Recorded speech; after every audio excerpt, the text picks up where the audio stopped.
वेद बातमीचा, लढा सत्याचा, निर्भीड पत्रकारितेचा, राजकारणातील महत्त्वाच्या बातम्यांच्या अपडेटसाठी आजच आपल्या यूट्यूब चॅनेलला क्लिक करा आणि रोज अपडेट मिळवण्यासाठी चॅनेल सबस्क्राईब करा. नमस्कार, आपण पाहत आहात वेद बातमीचा. धार्मिक कार्यक्रमातील आमटी भाकर प्रसादाचे अनन्यसाधारण महत्त्व. धार्मिक कार्यक्रमातील आमटी भाकर या प्रसादाला अनन्यसाधारण महत्त्व आहे. पाण्यासारखी दिसणारी ही आमटी चवीला मात्र अत्यंत रुचकर व वेगळी असते. भाविकांच्या मते या आमटीत केवळ चव नाही तर भक्ती, श्रद्धा आणि सेवाभाव मिसळलेला असतो. भगवंताच्या या पवित्र कार्यात अन्नपूर्णामाता व पांडुरंग स्वतः उपस्थित असल्याचा भास होतो. त्यामुळे प्रसादरूपाने मिळणारी आमटी म्हणजे अमृतच आहे असे म्हटले तर वावगे ठरणार नाही. गेल्या 12 वर्षांपासून या अन्नदानासाठी आमटी शिजविण्याची सेवा राहुरी तालुक्यातील आरडगाव येथील अनुभवी आचारी राजेंद्र झोगे व आदित्य झोगे हे निस्वार्थ भावनेने करीत आहेत. त्यांच्या हातची आमटी धार्मिक कार्यक्रमाला अमृताची चाव देणारी असल्याचे भाविक आवर्जून सांगतात. आमटी तयार करण्यापूर्वी कांदा, लसूण, आले, कोथिंबीर तसेच इतर मसाल्यांची पूर्वतयारी महिला भाविकांकडून केली जाते. साधी दिसणारी, पाण्यासारखी असलेली ही आमटी चवीला मात्र अप्रतिम असून तिचे गुपित जाणून घेण्याची उत्सुकता अनेक भाविकांमध्ये आहे. धार्मिक कार्यक्रमातील ही आमटी म्हणजे केवळ अन्न नसून ती भक्ती, सेवा आणि श्रद्धेचे प्रतीक बनली आहे. म्हणूनच भाविकांच्या मुखातून एकच उद्गार निघतो, पाण्यासारखी आमटी पण लागते अमृतावाणी. धार्मिक कार्यक्रमातील आमटीबाबत राजेंद्र उंडे यांनी राजेंद्र झोगे व आदित्य झोगे यांच्याकडून घेतलेला आढावा आपण पाहणार आहोत. जो सप्ताह आयोजित केलेला आहे साई पारायण, त्यानिमित्त भाविकांना जो प्रसाद दिला जातो तो प्रसाद म्हणजे आमटी, आणि आमटीची चवच न्यारी असते. याबद्दल आपण आज थोडी भूमिका हे करणार आहोत. तर पांडुरंगाची सात्विक आमटी ही विठ्ठल रुक्मीच्या भक्ती परंपरेला एक अतिशय पवित्र व शुद्ध श्रद्धेला प्रसाद मानले जाते. विशेषतः आषाढी एकादशी आणि कार्तिक एकादशीच्या वेळी तसेच वारी दरम्यान या आमटीला अनन्यसाधारण महत्त्व आहे. ही आमटी पूर्णतः सात्विक असल्याने ती भगवंताला नैवेद्य म्हणूनही अर्पण केली जाते. सात्विक आमटीचे धार्मिक महत्त्व विठ्ठल भक्तीत साधेपणा, संयम आणि शुद्धता याचे प्रतीक. वारीमध्ये वारकरी आणि ही आमटी एक समीकरण आहे, श्रद्धेचे ग्रहण आहे, विठ्ठलाच्या भक्तीला समता दर्शवते. श्रीमंत गरीब जात पात भेद न करता सर्वांना या आमटीचा प्रसाद निश्चितच लाभदायक ठरतो आणि त्या आमटीची चवच न्यारी असते. आषाढी कार्तिक एकादशीच्या दिवशी किंवा एकादशी द्वादशी पंढरपूरच्या वारीला विठ्ठल पूजन व नैवेद्य ही आमटी भक्ती परंपरेने आणि संगम या सात्विक जीवनशैलीचा एक संगम आहे. आणि या आमटीबद्दलच आपण आज राजू झुगे यांचे चिरंजीव आदित्य झुगे यांच्याकडून या आमटीबद्दल आपण आज खास राजू झुगे यांचे चिरंजीव आदित्य झुगे यांच्याकडून या आमटीबद्दल आपण आज खास या आमटीचं वैशिष्ट्य काय आहे याबद्दल त्यांच्याकडूनच जाणून घेऊया. काय सांगाल या आमटीबद्दल आपण? आमटीचं वैशिष्ट्य म्हणजे पूर्णपणे सगळा देवाचा महाप्रसाद म्हणून बनवला.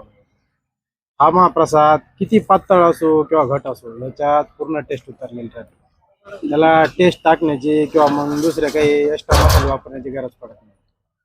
आतापर्यंत तपोपूर्ती सोहळा हा 12 वर्ष पूर्ण झाले. 12 वर्षात प्रत्येक वर्षी 3 पंक्ती आमटीच्या बनवल्या जातात. तिथं काल काळा कांद्याची भाजून आमटी बनवली होती, आज लाल आमटी आहे डाळीची. या आमटीचं काय असं तुम्ही जी बनवता ती लोकांना इतकी आमटी आवडती का? तिच्यात असं काय सत्व आहे त्या आमटीत? सत्व काय नाही त्याच्यात ते देवाच्या नावाने बनवलं ती स्पेशल देवासाठीच राहते. त्याच्यात सत्व वगैरे काय नसतं. पूर्ण फक्त मन लावून बनवणे, एक त्याच्यात प्रेम भाव आपला टाकणे आणि आमटी बनवणे, ते आमटी क्वालिटीची. म्हणजे असं जर म्हणलं तर वागो ठरणार नाही. हे देवाचे गुण हे आमटीत उतरतात. हो, 100%. आणि त्या सत्वगुणामुळे ती आमटी भाविकांना एकदम टेस्ट देते. इतर कोणतीही भाजीपेक्षा ही आमटी वेगळीच लागते, तिची चवही न्यारी वेगळी लागते आणि ती चवीनं सर्वजण खातात. आता ही आमटी किती वर्षापासून तुम्ही बनवायला सुरुवात केली आता? मला म्हणजे मी जवळजवळ 3 वर्षापासून बनवतो. आमचे वडील ही आमटी जवळजवळ त्यांना 30 वर्ष झाली तशी बनवतात. गेल्या 30 वर्षापासून राजू झुगे हे आमटी म्हणजे भक्तीचा प्रसाद बनवतात आणि त्या भक्तीच्या प्रसादात सत्वगुण उतरलेले असतात आणि ती आमटीची चव न्यारी लागते. गेल्या 30 वर्षापासून ते सर्व धार्मिक कार्यक्रम राजू झुगे यांच्याकडेच असतात, त्यामुळं ती आमटीची चव वेगळी लागते. आणि खरोखरच कोणत्याही धार्मिक कार्यक्रमात तुम्ही जर गेलात तर पहिला आमटीचा प्रसाद मिळतो आणि ही आमटीचा प्रसाद म्हणजे खरोखर देवाचाच प्रसाद मानला जातो. कॅमेरामन जालिंदर आल्लाटसह राजन मुंडे, वेद बातमीचा साठी. आमटीबद्दल तुम्ही काय सांगाल बरं? या आमटीबद्दल मला असं सांगायचं आहे, ज्या काळी गंगागीर महाराजांनी जी आमटी चालू केली ती प्रसाद रूपी आमटी चालू केलेली आहे. ती प्रसाद आहे. आता आमटीचे भरपूर प्रकार झालेत, पण ती गंगागीर महाराजांची आमटी ही सत्वगुणाची असते, सात्विकतेची असते, प्रसाद रूपी भगवंताचा प्रसाद असतो.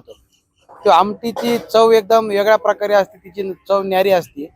करणारा हा सात्विक असतो आणि आमटी खाणारा त्याच्यापेक्षाही सात्विक असतो.